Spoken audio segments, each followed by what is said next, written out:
Hi, people, and we're back here looking at this ongoing crap show. This Lord Advocate, okay, Bain, Dorothy Bain. Now, you know, in the past that there's basically been a lot of what will we say, theatre about her role when she addressed Parliament. And now I came across this article, 2 minutes read, on the 15th of May, which was just a couple of days ago, and Bain posed to step down as Lord Advocate. She's been told to go and do it with some form of what she perceives or they perceive as grace, you know. Dorothy Bain Casey has informed the First Minister, John Swinney, that she intends to leave office. Miss Bain, who was appointed by Nicola Sturgeon, her pal, in 2021, is expected to depart as Mr. Swinney prepares to form a new government following next week's swearing-in of the Scottish Parliament. Her exit comes after continued debate, after being rumbled over the dual role of the Lord Advocate as both Scottish Chief Prosecutor and the Scottish Government's senior legal advisor. Before becoming Lord Advocate, Miss Bain served as a Principal Advocate Depute between 2009 and 2011. Maybe she would have been better to stay in that role, becoming the first woman to hold that role. I don't know how. Honestly, this is charlatans you're dealing with. During her tenure, she oversaw reforms aimed at tackling Scottish drugs deaths. Meanwhile, they created them, crises, including policies allowing people caught with Class A drugs to be diverted from prosecution. Critics described the approach as being de facto decriminalisation. Miss Bain also considered proposals for a supervised drug consumption facility with a centre eventually opening in Glasgow in 2025. People may think, sitting or whatever, this is all great. This isn't great at all. They cause the problems, Look at, for example, people who's meant to be on methadone.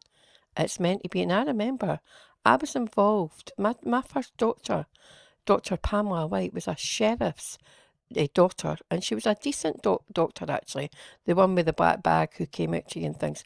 And she was one of the first people to take drug addicts in the 80s, the early 80s, on her books, because they knew the monetary gain of this. People are meant to be on that for about a couple of months, I think, methadone. They're on it for years. I know somebody who's been on it for 30 years. And that methadone's worse than, well, I don't know a lot about drugs. I've really no desire to. I feel really, compassion for people who's affected by them. But these key players, they create the problem thinking that they've set up a solution, and that's their solution. Remember, this is all about enhancing their CVs, monetary gain, and to inflict the most, pain and suffering on others. Anyway, I went away on a bit of a detour there, but we'll get back to this. She further played a key role. Played, there it is, the theatre. Played it all out in the constitutional debate by advising the Scottish Government that holding a second independence referendum without a Section 30 order for Westminster would likely be unlawful. Her role was unlawful, She was playing two roles, and maybe even 3 or 4 of, we know about 2 roles that she was playing. Advising the Scottish Government, and then the role that she has as Lord Advocate. Come on, this isn't rocket science. I bet you there's a few people in the judiciary that's actually quite happy that she's been shown the door, Because remember, they have all their in-house, conflicts and debates about who is, well, in charge of them. Last year she faced criticism after it emerged she had informed Swinney of embezzlement charges facing former SNP Chief Executive Peter Murrell before they became public. A Scottish Government spokesperson, says the Lord Advocate has indicated to the First Minister that she intends to leave office. What has she done? Given smoke signals? She no phoned him up this time and says, right, I'm out, pal. No. This is all it's just smoke and mirrors, eh? A new Lord Advocate will be appointed, but I'll tell you something, they should never be appointed. Working under Swindler, as part of the process of the formation of the new government. The First Minister has extended his thanks to the Lord Advocate for her dedication, in public service. Right, okay. As it normally follows the election, the First Minister is in the process of considering ministerial appointments, including the Lord Advocate. Now, do you want me to tell you why she's gone and why she's been told to go? Look at this freedom of information. Now, 27th of March, it came into the public domain, probably in April. It's only been out for a month, and I read about it the other day.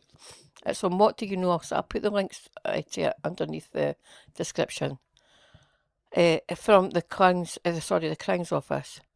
And maybe I did get it right first time. Dear Fiona Murray, I refer to your email of the 27th of February 2026 in which you requested the following information. Any memos, briefing notes, formal correspondence sent to the First Minister, Nicola Sturgeon, by the then Lord Advocate Frank Mulholland and or the Lord Advocate James Wolffe regarding the progress and aftermath of the judicial review and criminal cases involving Alex Salmond. I'm specifically looking for documentation covering the period October 2017 to March 2023. The request will be managed by the Crown Office and Procurator Fiscal Service under Freedom of Information. I confirm that neither the Lord Advocate Frank Mulholland nor Lord Advocate James Wolffe sent a memo, minute or any other form of notification to the then First Minister Nicola Sturgeon regarding the indictment or any news regarding the progress and aftermath of the judicial review and criminal cases involving Alex Salmond. As such, there's no formal notice. And you can go and read the rest of that. And Kim, what that was about? So they says it was common practice to inform about Murrell, and why did they not do it with Salmond then? Why did the previous Lord Advocates not do it? Phone up and say, hiya, Nicola, we've got Alex Salmond, like you wanted, under indictment or charges of blah, blah, blah, or he's doing this or he's doing that. Nah, it didn't, because it was a pal's heads up, and they do it all the time. But the thing is, what they've got to watch now is, remember that sinister situation about sitting on the throne the other day, or, and yes, I approve digital ID. Well, we're already in digital ID. Everything is recorded. And everything is recorded. It's how it's released. And everything's recorded. It doesn't matter about your phones, your emails or whatever, because I have a faith and everything's recorded via above. And I don't have an indoctrinated faith, but everything is recorded via above. And these people know, with their dressed up words and dressed down words, when they're trying to conceal the truth. And the truth always comes out at some stage. But that freedom of information, that was going to really blow her away. And she's been told to go because previous Lord Advocates never gave the heads up about Alex Salmond. And that's what it was all about. So, there you go. Bye, Dorothy. She's off to see the wizard, the Wizard of Oz. Dorothy. Okay, I'll leave it there, people, and I'll speak to you soon.